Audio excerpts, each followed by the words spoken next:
నమస్కారం.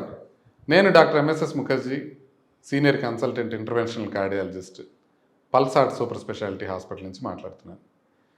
త్వరగా అలసిపోవడం, ఊపిరి తక్కువగా అందడం కూడా గుండె సమస్యనా? ఇలా రకరకాల సందేహాలు మనకు వస్తుంటే అసలు మన గుండెకి ఏదైనా సమస్య ఉందా, ఆరోగ్యంగా ఉందా అనేది తెలుసుకోవాలంటే ఎలాంటి టెస్టులు చేయించుకోవాలి, ఈ టెస్టుల్లో ఏం తెలుస్తుంది, వీటిని ఎలా చేస్తారు, వీటిని వివరణ. ఓకే, త్వరగా అలసిపోవటం కూడా గుండెకి సంబంధించిన లక్షణం కావచ్చు. అంటే ఇవి మెయిన్గా మనకి వాల్వ్ డిసీజెస్ ఏదైతే ఉంటాయో, మైట్రల్ వాల్వ్ కానీ లేకపోతే అయోటిక్ వాల్వ్ కానీ, వీటిల్లో ఏదైనా బ్లాక్స్ ఉన్నప్పుడు ఆ రక్త ప్రసారం మిగతా అవయవాలకి తక్కువగా వెళుతుంది కాబట్టి ఆ విధంగా అలసిపోవటం అనేది జరుగుతుంది.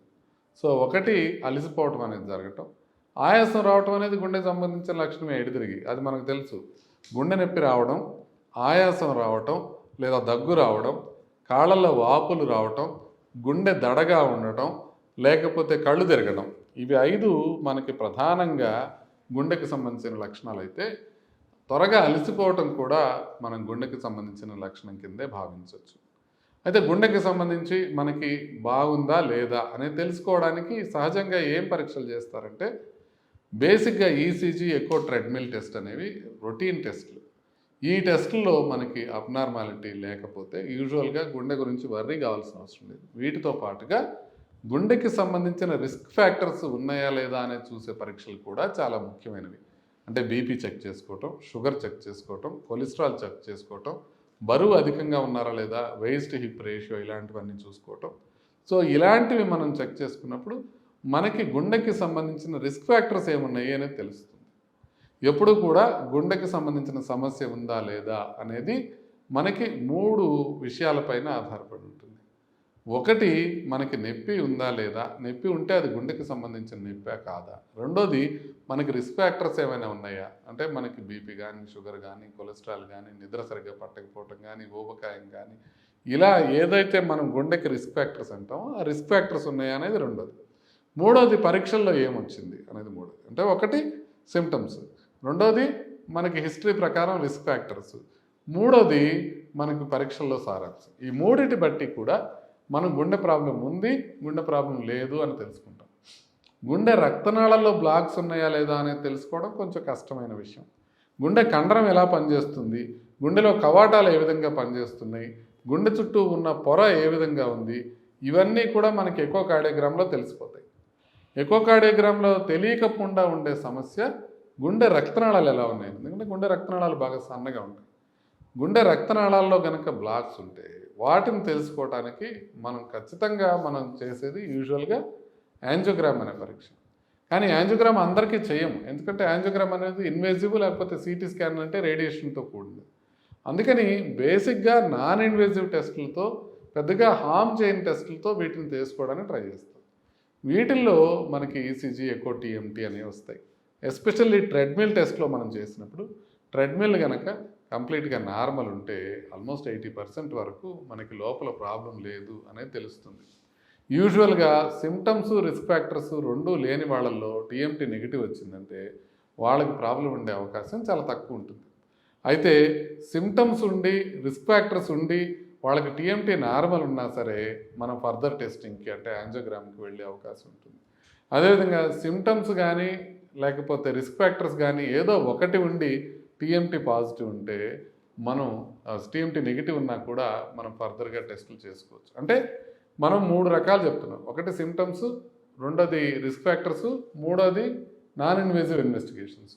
ఈ మూడింటికి నెగిటివ్ ఉంటే అసలు గొడవే లేదు. 3 పాజిటివ్ ఉంటే అది గొడవలేదు, ఎమ్మటే యాంజియోగ్రామ్ చేసుకొని ఏ విధంగా సాల్వ్ చేసుకోవాలని నిర్ణయించుకుంటాం. వీటిల్లో డైకాటమీ ఉన్నట్లయితే, అంటే ఒకటి బాగుండి ఒకటి బాగలేదనుకోండి, అప్పుడు ఫర్దర్ టెస్టింగ్ చేసుకోవాలి. దాని క్రమంలో సిటీ యాంజియోగ్రామ్ కూడా చూసుకోవచ్చు. సో ఈ రకంగా మనం గుండెకి సంబంధించిన లక్షణాలు ఏ విధంగా ఉన్నాయని తెలుసుకుంటాం. కొన్ని రకాల జబ్బులు తెలుసుకోవడానికి కొన్ని స్పెషల్ ఇన్వెస్టిగేషన్స్ ఉంటాయి. అంటే మీకు ఇప్పటికిప్పుడు నొప్పి ఉంది, ఈ నొప్పి హార్ట్ అటాక్కి సంబంధించిందా కాదా అని తెలుసుకోవడానికి అప్పుడు మనం ట్రెడ్మిల్ చేయలేము నొప్పి ఉన్నప్పుడు. అప్పుడు ఈసీజీ ఎకో చేసినప్పుడు, ఈసీజీ ఎకో నార్మల్ ఉన్నప్పటికీ కూడా వాళ్ళకి ట్రోపనిన్ అనే బ్లడ్ టెస్ట్ ఒకటి చేస్తాం.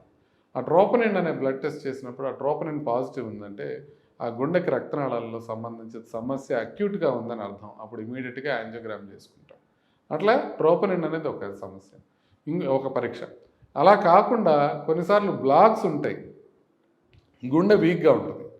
బ్లాక్స్ ఉండి గుండె వీక్గా ఉన్నప్పుడు బ్లాక్స్ని తొలగించడం ద్వారా గుండె పంపింగ్ పెరుగుతుందా పెరగదా అనేది తెలుసుకోవటం కోసం కొన్ని ఎంఆర్ఐ అని కానీ పెట్ స్కానింగ్ అని కానీ ఇలాంటి పరీక్షలు కొన్నిసార్లు గుండెకి సంబంధించి చేసుకుంటాం. ఇంకొన్నిసార్లు గుండె రక్తనాళాల్లో బ్లాక్స్ బాగా సివియర్గానే లేకుండా బాగా మైల్డ్గా లేకుండా మోడరేట్గా ఉంటాయి. అంటే బ్లాక్ ఉంది కానీ దీనికి స్టెంట్ చేయాలా వద్దా, దీనికి బైపాస్ చేయాలా వద్దా మనకు తెలియదు. అలాంటప్పుడు కొన్ని పరీక్షలు మనకు అందుబాటులో ఉంటాయి. ఒకటి ఎఫ్ఎఫ్ఆర్ అనే పరీక్ష, అంటే దాంట్లో ప్రెషరు ఆ బ్లాక్కి ముందు ఎంత ఉంది, బ్లాక్ తర్వాత ఎంత ఉంది చూసుకొని ఒకవేళ బ్లాక్కి ముందుకి బ్లాక్ తర్వాతకి ప్రెషర్ కింద తగ్గుతుంది 20% కన్నా అంటే దానికి స్టెంట్ చేయాలి లేకపోతే సర్జరీ చేసుకోవాలని అర్థం. అదేవిధంగా ఐవస్ అనేది ఉంటుంది, అది ఇంట్రావాస్కులర్ అల్ట్రాసౌండ్. అది బ్లాక్ తీవ్రత చెప్పడంతో పాటుగా ఒకవేళ మనం స్టెంట్ వేసినట్లయితే ఆ స్టెంట్ మనకి కరెక్ట్గా ఉందా లేదా అనేది కూడా తెలుసుకునే అవకాశం ఉంటుంది. అందుకనే ఇప్పుడు పాశ్చాత్య దేశాల్లో స్టెంట్ చేయగానే కంపల్సరీగా ఐవస్ అనేది చేస్తున్నారు. ఆ ఐవస్తో పాటు ఇంకొక టెస్ట్ ఉంటుంది, ఓసిటీ అని, ఆప్టికల్ కోహరెన్స్ టోమోగ్రఫీ అని. ఇది కూడా మనకి బ్లాక్ ఎంత తీవ్రంగా ఉంది, బ్లాక్లో కాల్షియం ఉందా లేదా అనేది తెలియడంతో పాటుగా స్టెంట్ చేసిన తర్వాత స్టెంట్ కరెక్ట్గా ఉందా లేదా అనే విషయం కూడా ఈ ఓసిటీ కూడా ఐవస్ లాగే చెప్తుంది. సో ఇవి కాకుండా మనకి బ్లాక్ తీవ్రంగా ఉందా లేదా అని తెలుసుకోవడం కోసం స్ట్రెస్ థాలియం అనే టెస్ట్ కూడా చేస్తారు. అమెరికాలో చాలా ఎక్కువ చేస్తుంటారు ఈ థాలియం అనే టెస్ట్. ఈ థాలియం అనే టెస్ట్లో కూడా మనకి బ్లాక్ తీవ్రత ఎంత ఉందని తెలుస్తుంది.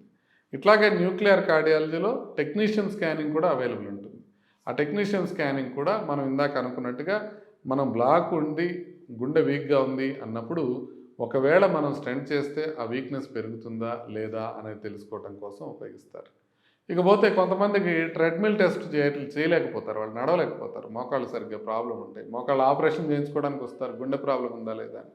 వాళ్ళకి డోబ్యూటమిన్ స్ట్రెస్ ఎకో కార్డియోగ్రఫీ అనేది ఇంకొక పరీక్ష చేస్తాం. అంటే ఆ పరీక్షలో మనం ఎలా తెలుస్తుందంటే డోబ్యూటమిన్ అనే ఇంజెక్షన్ ఇచ్చి అది వెళుతుండగా గుండె పంపింగ్ ఏదన్నా ఇబ్బంది పడుతుందా లేదా అనేది చూస్తాం. సో ఇవండి గుండెకి సంబంధించిన బేసిక్ టెస్టులు. ఇవి కాకుండా ఇంకా చాలా పరీక్షలు ఉంటాయి, కానీ మీకు సహజంగా మీకు టెస్టులు గుండెకి సంబంధించిన పరీక్షలు చేయదలుచుకుంటే 90% ఈ వీడియోలో చెప్పిన టెస్టులే ఉంటాయి మీకు. నమస్తే.